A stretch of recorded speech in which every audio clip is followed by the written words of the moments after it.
Hi everyone, this is Hiba from My Little Journal, and today I'm going to be working in my October daily, documenting day 8 and 9. So for day 8, I am going to go with the prompt haunted house. And I have 2 pictures of my house, which I went ahead, measured, sized, and added into my 2 boxes to fit my template.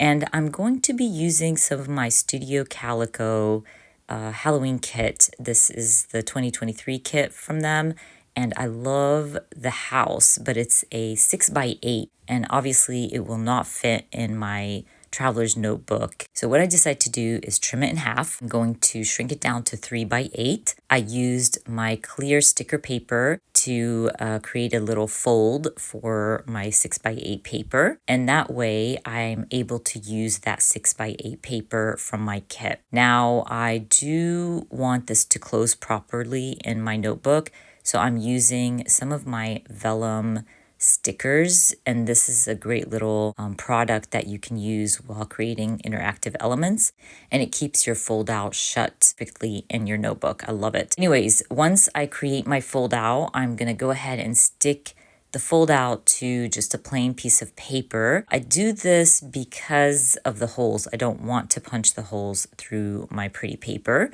and also I want to stamp, add like embellishments, and I don't want the holes to get in the way.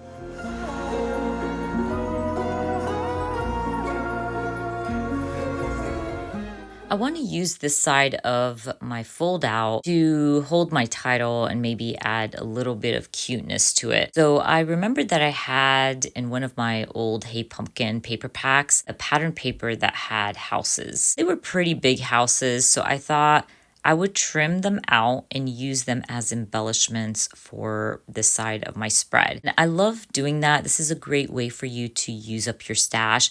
You do not have to use the whole pattern paper to feel accomplished, like that you used your stash.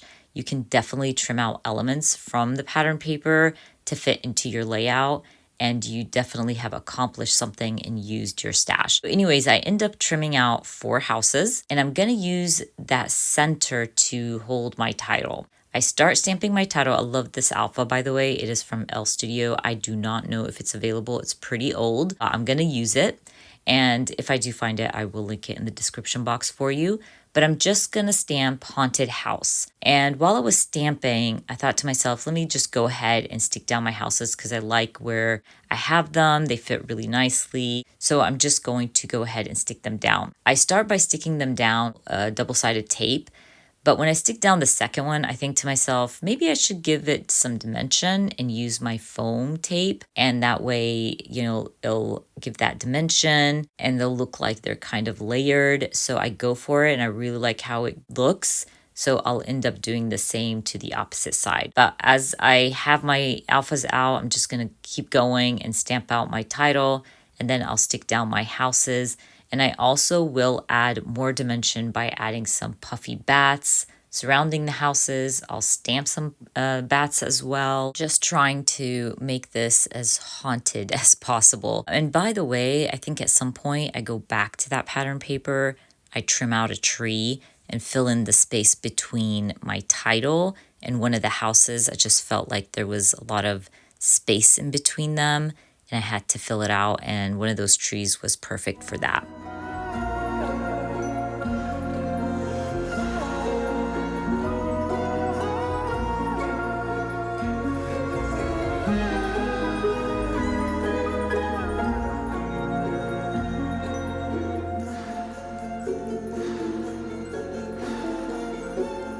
This is where I decide I have a lot of space between my title and that pink house. So I go back to my pattern paper, trim out a tree, and then add that in between, and it filled it up really nicely.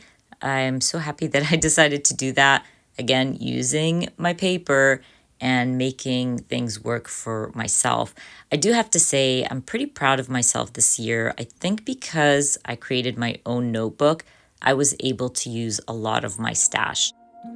I'm just going to go ahead and finish up the side of my spread by adding more bats. I believe I add something to my title. I just wanted to fill in the space between my title and the bats. Just go with another little stamp there. And I'm going to open my fold and stamp a little sentiment right underneath my haunted house. I don't want to add much to my haunted house. I felt like it was really cute as is. And I, again, don't want to add too much bulk and unnecessary embellishing to something that's already cute. So I'm just going to stamp a little something there, and then we're going to start working on the opposite side of day 8.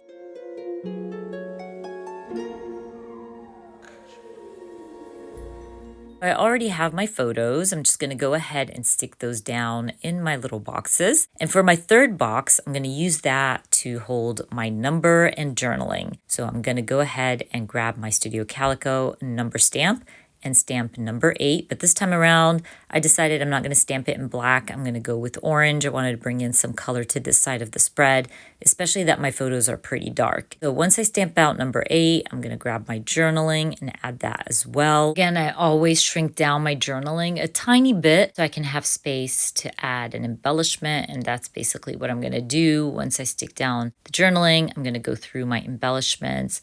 I found a Trick or Treat in black, so I'm just going to add that right above my journaling, and it fills in that space really well. So for the top portion of the side of my layout, most of my templates had a lot of empty space, and I did that on purpose so you can add your own embellishing or stamping. And so for this space, I'm going to stamp Happy Haunting. And then I'm going to use these adorable rub-ons from the Paper Person shop. They are going to bring in so much color because they have a lot of the colors from the opposite side of my page. They fit nicely. They brought in the color. So I'm just basically going to use them to fill in that space and bring in color to my layout.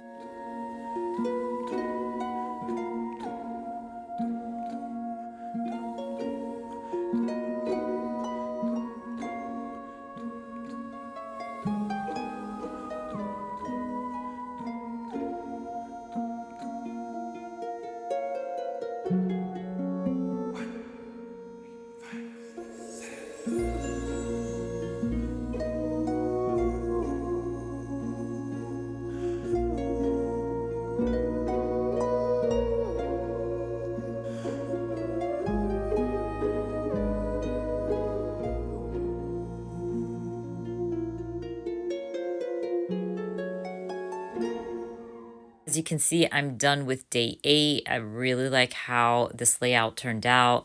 That interactive element using the 6x8 paper. It turned out really great. Anyways, I'm going to go ahead and flip over my template here, or my paper, and I'm going to use a 4x8 photo of my adorable Hey Boo mug. I'm actually documenting, I think it's the prompt Creepy Crafts, and I did blur out the background because my craft room was really messy. You can kind of see it, but I really wanted the focus to be on the mug and me drinking out of my adorable Halloween mug, and also documenting how messy my craft room is. So I went ahead, added my photo. I went through that same Hey Pumpkin paper pack. I'm determined to use that paper, all of the paper if I can this year. And I'm going to use this beautiful orange paper. It matched really well with my photo. And I'm going to stamp out a humongous title going through it. I don't have journaling for this spread. I just really wanted to have fun and use my stamps. So what I end up doing is stamping messy, spooky, scary, spectacular, witchy crafts. And to do that, I'm using some of my alphas. I'm using some of my stamps that already have those words in the stamp. Yes, I do have to use my washi tape to cover up some of the words from certain stamps, but it helps me put this big title together without stamping every individual letter separately, and use my stamps to fill in the spaces. Also, it changes up the font. I really wanted to change up the font. I also wanted to add like stickers in between my title and just little things like that, and kind of have fun with this. So I started by stamping messy with alphas. I stamped out Spooky using a stamp, and then I'm going to use this beautiful alpha stamp from Carrie Bradford to stamp out Scary. Because this alpha is pretty big, I did go back and forth between the two. It's one alpha, but one is larger than the other, so they're two different sizes. I go back and forth in between those sizes. I also grab another stamp that says Spooktacular, and I will use that to add to my title. Again, I don't have to stamp it out myself. I will go back to my stickers, add a little ghost. So you can see me going back and forth from stickers to stamps. It's literally just to bring in some cuteness to my title and also, again, use up some of my stash.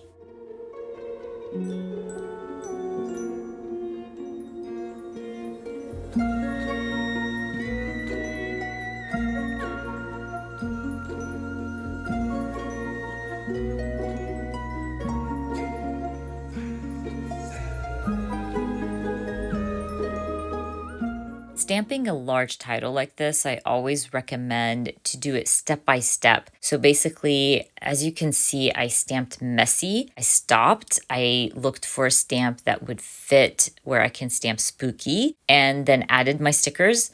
Kept going, went with a larger alpha stamp, and then added some stickers, stopped, went through my stash, grabbed a smaller alpha to stamp out witchy, stopped again and used one of my stickers to fill in the space. Now I can finish it with a large alpha because I had the space for that large alpha. So I always recommend to take it step by step. Don't do it all at once and then not have space for your stickers and your embellishments.